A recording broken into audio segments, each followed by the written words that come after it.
আসসালামু আলাইকুম রহমতুল্লাহি ওবরাকাতুহু। আলহামদুলিল্লাহি রব্বিল আলমিন। শুরু হচ্ছে তাদাব্বুরে কোরআনের আজ পর্ব ৮২। সূরা মুলকের আজকের আমরা ২৯ নম্বর আয়াত এর তেলাওয়াত, বিস্তারিত ব্যাখ্যা এবং নসিহত, অ্যাডভাইস শুরু করতেছি আল্লাহ তাআলার নামে, তিনি যেন সহজ করে দেন ইনশাআল্লাহ বিইজনিল্লাহ, মা তাওফীক ইল্লা বিল্লাহ। আয়াত নম্বর ২৯, সূরা মুলক। أعوذ بالله من الشيطان الرجيم.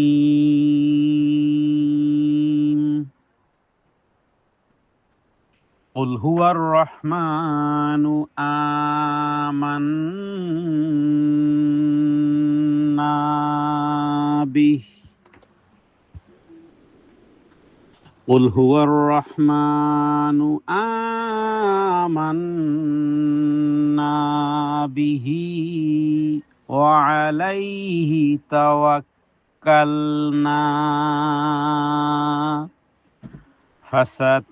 فستعلمون من هو في ضلال مبين.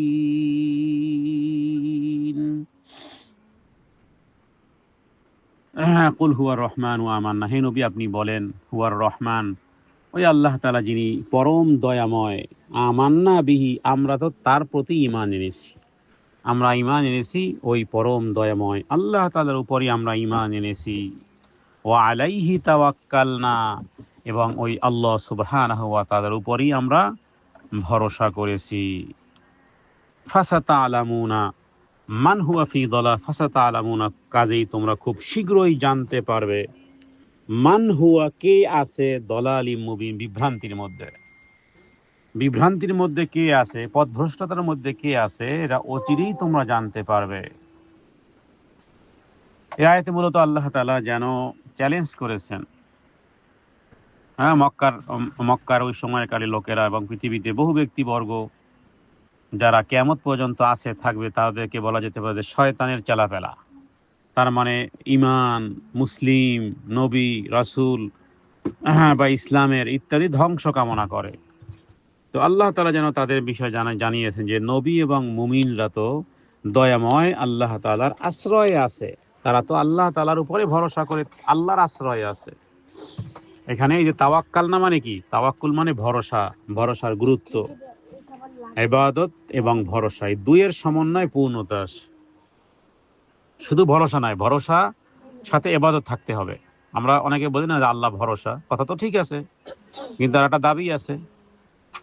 কি দাবি? যে এবার কিছু ইবাদত করুন।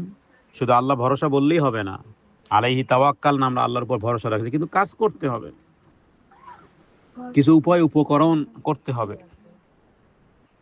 তো এখানে কুল হুয়ার রহমান, আল্লাহ তাআলা এখানে নিজেকে রহমান মানে কি, পরম দয়াময় হিসেবে পরিচয় দিয়েছেন।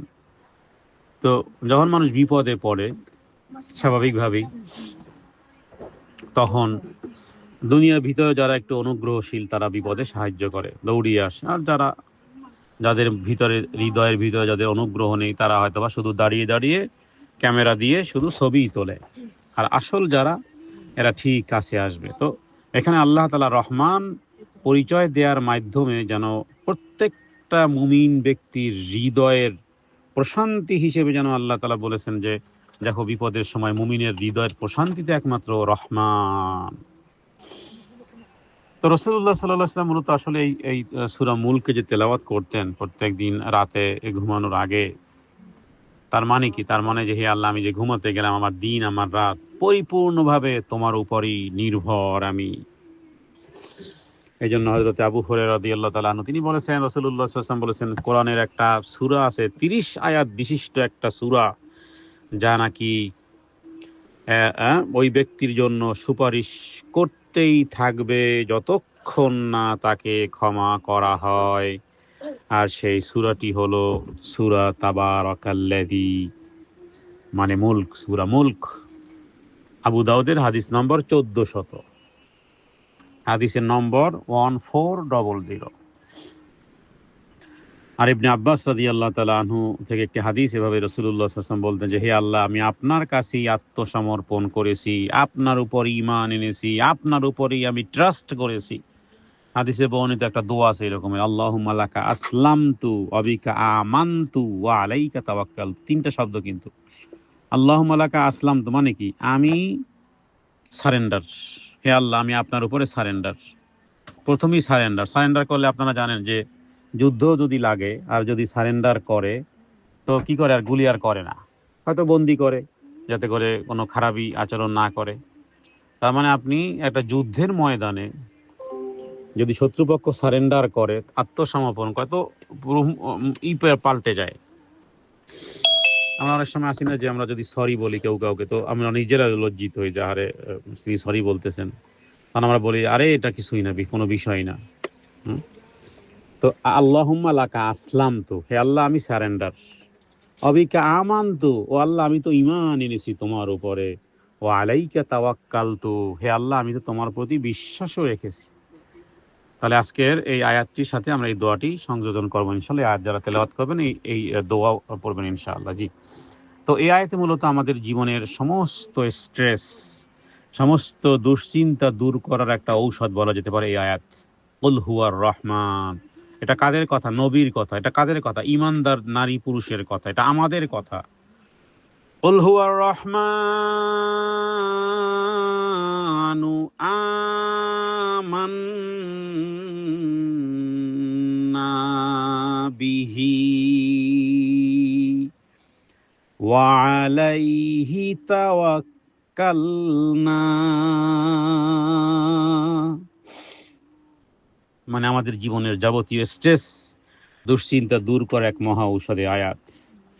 কারণ যখন আপনি বলবেন তিনিই রহমান, তখন আপনার মনে হওয়া উচিত যে মহাবিশ্বের সবচেয়ে দয়ালু সত্তা যিনি, তিনি আপনার কথা শুনতেছেন, তার উপরে ভরসা করতেছেন, তিনি আপনার সাথে আছেন।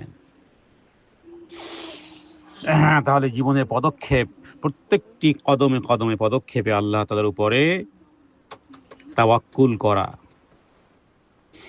এবং কখনো নিজের মেধা, সম্পদ, লোক বল, এই না সেই না ইত্যাদি এই মাধ্যমে অহংকার করে আল্লাহর রহমতকে যেন ভুলে না যাই। ইমাম ইবনে তাইমিয়া, যাকে শাইখুল ইসলাম বলা হয়, আপনারা জানেন যে গোটা আরব বিশ্বের ওলামায়ে কেরামগণ যাকে ওস্তাদ মনে করেন, ওস্তাজুল আসাতেজা, মানে ওস্তাদের ওস্তাদ গোটা আরব বিশ্বের। হ্যাঁ, বাংলাদেশের তো 12 রকমের 14 রকমের মতামত আছে। ওটা না, পুরো আরব, আরব রাষ্ট্রগুলো, জিসিসি কান্ট্রিগুলো, এবং সত্যিকার অর্থেও বিশেষ করে যারা মদিনা ইউনিভার্সিটিতে পড়াশোনা করে বা যারা জামে আজহার থেকে, মিশর থেকে, অথবা বাংলাদেশের স্নাতক ডিগ্রি যারা লাভ করে, তাদের কাছে নাম পরিচিত। সেই নামটা কি? সেই নাম হলো ইমাম ইবনে তাইমিয়া। ইমাম ইবনে তাইমিয়া, তিনি, তাকে কারাবন্দি করা হয়েছিল দীর্ঘদিন। তাকে ওই সময়কালে বাদশাহ তাকে কারাবন্দি করে রেখেছিল। তো তখন তিনি বলেছিলেন যে শত্রুরা আমার কি করবে, হ্যাঁ, আমার জান্নাত তো আমার হৃদয়ে। একটা ফতোয়ার কারণে যে কোরআন কি মাখলুক নাকি গায়রে মাখলুক, তিনি বলেছেন কোরআন গায়রে মাখলুক। বাস এই কারণে ওই সময়কালে বাদশাহ তাকে গ্রেফতার করে, তাকে মানে জেলের মধ্যেই, বলতে গেলে জেলের মধ্যেই তার জীবনের শেষ বিন্দু কেটে গেছে। তো তার কারণে বলতে গেলে আমরা এত বড় শিরকি যে বিষয়, হ্যাঁ, যে কোরআন আসলে, কোরআন এটা আল্লাহর কালামুল্লাহ, এটা মাখলুক নয়, এটা গায়রে মাখলুক, এই মাসআলা ইমাম ইবনে তাইমিয়া থেকে আমরা পেয়েছি। তো তিনি তখন বলতেন যে দেখো, শত্রুরা আমার কি করবে, আমার জান্নাত তো আমার হৃদয়। মানে তিনি আল্লাহর উপরে এমন ট্রাস্ট রাখতেন যে জেলখানাও তার কাছে ইবাদত হয়ে গিয়েছিল। এটাই হলো আমান্না বিহি ওয়া আলাইহি তাওয়াক্কালনা। হে আল্লাহ, তোমার উপরে ট্রাস্ট করেছি, 100% ফাইনাল, তোমার উপরই ভরসা করেছি। তো আল্লাহ তাআলার উপরে ভরসাটা ঠিক এইভাবে হতে হবে, যেভাবে করে পাখি সকালবেলা বের হয়, সন্ধ্যাবেলা পেটটা ভরে আসে, মাশাআল্লাহ। তার কোনো ব্যাংক ব্যালেন্স নাই, তার কোনো ফ্রিজ নেই, যেমন আমরা ছোটকালে অনেক সময় বাবার হাত ধরে আমরা কোথাও যেতাম, বাজারে হোক, মার্কেটে হোক, শপিং মলে হোক, পার্টিতে হোক, কোনো আনন্দ ঘনই হোক। তার মানে একটা ছোট্ট বাচ্চাও যদি অন্ধকারেও বাবার হাত ধরে হাঁটে, বাচ্চাটা ভয় পায় না। কারণ কি? অন্ধকারে যেখানে বাচ্চা চিৎকার করে চিল্লি করে গলা ফাটা আওয়াজ করবে, কিন্তু একদম বাবার হাত ধরে আছে, যার কারণে সে অনায়াসে বাবার সাথে ওই অনায়াসে এই অন্ধকারে বলেন, বনে বলেন, জঙ্গলে বলেন, যেথায় বলেন না কেন, লক্ষ মানুষের ভিড়েও একটা ছোট্ট একটা সন্তান বাবার হাত ধরে হাঁটে নিশ্চিন্ত মনে, লাফালাফি করে, কোদাকুদি করে, এই না সেই না করে। কেন? সে নিশ্চিত, সে জানে আমি আমার বাবার হাত ধরে আছি। কারণ সে জানে অন্ধকারেও যদি বাবার হাত ধরে হাঁটে তো ভয় পায় না, ছোট্ট বাচ্চাটাও ভয় পায় না। কারণ কেন কেন ভয় পায় না এই ছোট্ট বাচ্চাটা? কারণ জানে সে তার বাবার হাত ধরে আছে। তাহলে আপনি জানেন আপনার হাত একজন শক্তিশালী, সে জানে যে একজন শক্তিশালী মানুষের যে বাবা দেখবে। ঠিক তেমনই মূলত আসলে আল্লাহ তাআলার উপরে ভরসাটা যদি 100%, ওভার 100% যদি ট্রাস্টটা যদি এমন ভাবে হয়, যেটা এই আয়াতের দাবি, কুল আমান্না বিহি ওয়া আলাইহি তাওয়াক্কালনা, তাহলে পৃথিবীর কোনো অন্ধকার, পৃথিবীর কোনো বিপদ, পৃথিবীর কোনো ভয় ভীতি ইত্যাদি কেউ আপনাকে দমাতে পারবে না।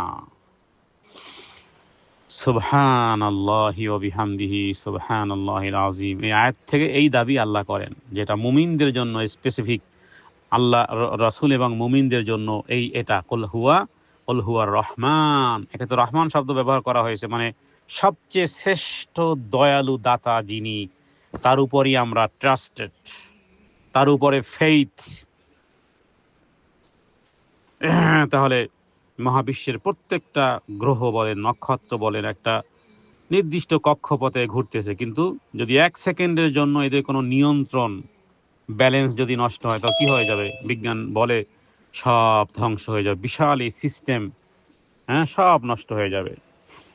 তো এটা এখান থেকে একটা প্রমাণ যে একজন পরিচালনাকারী আছেন। তিনি হলেন কে? তিনি হলেন কুল হুয়ার রহমান। তাহলে মুমিনের জীবনও ঠিক আল্লাহর উপরে ভরসা করলে এমন সুশৃঙ্খল, এমন ডিসিপ্লিনেড হয়ে যাবে। ভরসা বা ট্রাস্ট হলো এমন এক শক্তি যা অসম্ভবকে সম্ভব করে তোলে।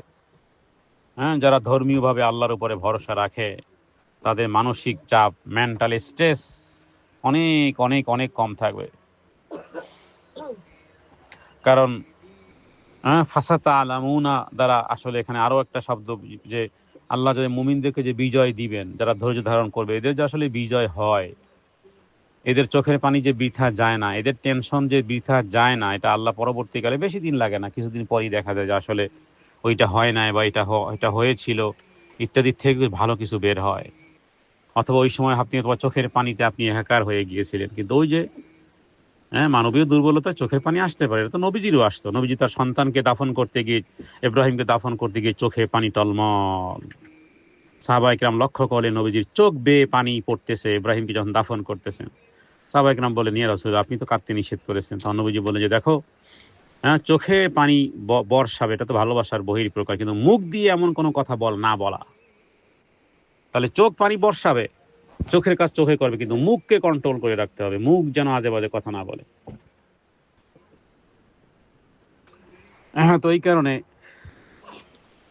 আল্লাহ তাআলা মুমিনদের বিজয় দিবেন, ধৈর্য ধরার ইঙ্গিত এখানে আছে। ফাসাতা আলামুনা মান হুয়া ফি দালালিম মুবিন। মানে এই কথাটা আসলে কিভাবে বুঝাবো আমি? আল্লাহ তাআলা যেন এই মানে মুমিনদের পক্ষ হয়ে কাফেরদেরকে উত্তর দিচ্ছেন, আচ্ছা তোমরা এই রকমের এই তাংবাং করো, আচ্ছা ঠিক আছে, কিছুটা অপেক্ষা করো, দেখবো যে বিজয় কার। বিজয় আমার নবীর, বিজয় নবীর অনুসারী উম্মত, যারা মুমিনা তাদের বিজয় হবে। মানে বিষয়টা এরকমের। তো এই কারণে একজন মুমিন ব্যক্তি যে সমস্ত দৈনন্দিন জিকির আজকার তসবিহ তাহলিল করে, সমস্ত কাজেই কিন্তু আল্লাহর উপরে তার ট্রাস্টেড থাকে। যদিও আমরা অনেক সময় মুখস্থ দোয়া পড়ি, কিন্তু আসলে অনেক সময় বুঝি না। অনেকে আমরা দৈনন্দিন সকাল সন্ধ্যা অনেক জিকির আজকার করি, কিন্তু আসলে তার রিয়েলিটি, তার গভীরতা আমরা পৌঁছি না। যেমন হাসবুনাল্লাহু ওয়া নি'মাল ওয়াকিল অনেকে পড়েন, আল্লাহ আমার জন্য যথেষ্ট, তিনি কতই না চমৎকার, কর্মবিধায়ক, ইয়া হাইয়ু ইয়া কাইয়ুম বিরহমাতিকা, এগুলো হাদিসে বর্ণিত সমস্ত দোয়ার সাথে মনে রাখতে হবে যে আপনি নিজেকে যেন আবার করে যে আমি, হে আল্লাহ, আমি তোমার উপরই ট্রাস্টেড, 100% ট্রাস্টেড। তার মানে আমরা মুতাওয়াক্কিলি, কার উপরে? আল্লাহ তাআলার উপরে ভরসাকারী। তো এখানে আল্লাহ তাআলার উপর ভরসা করলে কি হবে? Trust in Allah, you will find peace. তুমি যদি আল্লাহর উপরে ভরসা রাখো তাহলে আল্লাহ তাআলাই দেখবেন যে তোমার হৃদয়ে প্রশান্তি দিবেন। একবার এই প্রশান্তি আসা শুরু করলে আর প্রশান্তি থামবে না। তবে ওই প্রশান্তি আসার জন্য কিছুটা সময় তো অতিবাহিত করতেই হয়। হ্যাঁ, এমন কোনো রাত কি আছে যে দুঃখের রাত হোক আর সুখের রাত হোক ওটা কাটেই। দুঃখের রাতও একদিন সকাল হবে, শোভে সাদেক হবে। কষ্টের রাতও একদিন শোভে সাদেক হবে। নিরাশ হওয়ার কিছুই নেই। এটা এটা হলো ফেইথ, বিশ্বাস। বিশ্বাস যেখানে পাহাড় সমান, বিজয় সেখানে অনিবার্য। হ্যাঁ, এই যে বলে where faith is like a mountain but victory is inevitable. তার মানে যেখানে যেখানে বিশ্বাস যেখানে পাহাড় সম পরিমাণ থাকবে সেখানে বিজয় আসবেই।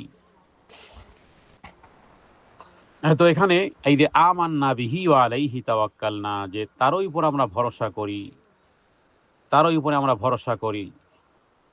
তো ইমাম ইবনে তাইমিয়া তিনি কারাবন্দী হওয়ার পরে বলেছেন, শত্রুরা আমার কি করবে? আমার জান্নাত ও বাগান তো আমার বুকের ভিতরেই আছে। তার মানে ইমান এবং এলেম আমি যেখানেই যাই না কেন সেগুলো তো আমার সাথেই আছে। আমার এই কারাবাস বা এই জেলখানার এটা নির্জন ইবাদত। আমাকে হত্যা করা হলেও শাহাদাতের আশা রাখি, আমাকে দেশ থেকে বহিষ্কার করলেও আমি হিজরতের আশা রাখি। আপনি কোন দিকে দিবেন? যেই দিকে দেন না কেন।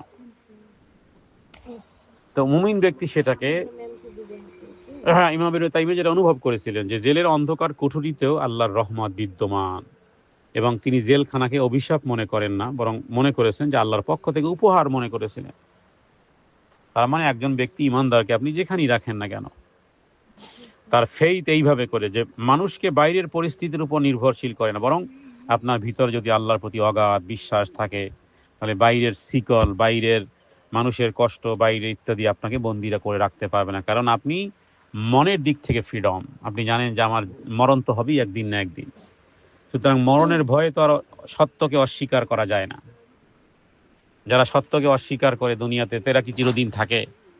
যারা হাজার হাজার কোটি টাকা, এই যে কয়েকদিন আগে, হ্যাঁ, বাংলাদেশের বলতে গেলে সালম যেমন বাংলাদেশের সমস্ত ব্যাংকগুলোকে লুট করেছে, ঠিক এইরকমই আর একটা গ্রুপের যারা বাংলাদেশে কয়েক হাজার কোটি টাকা লুট করেছে।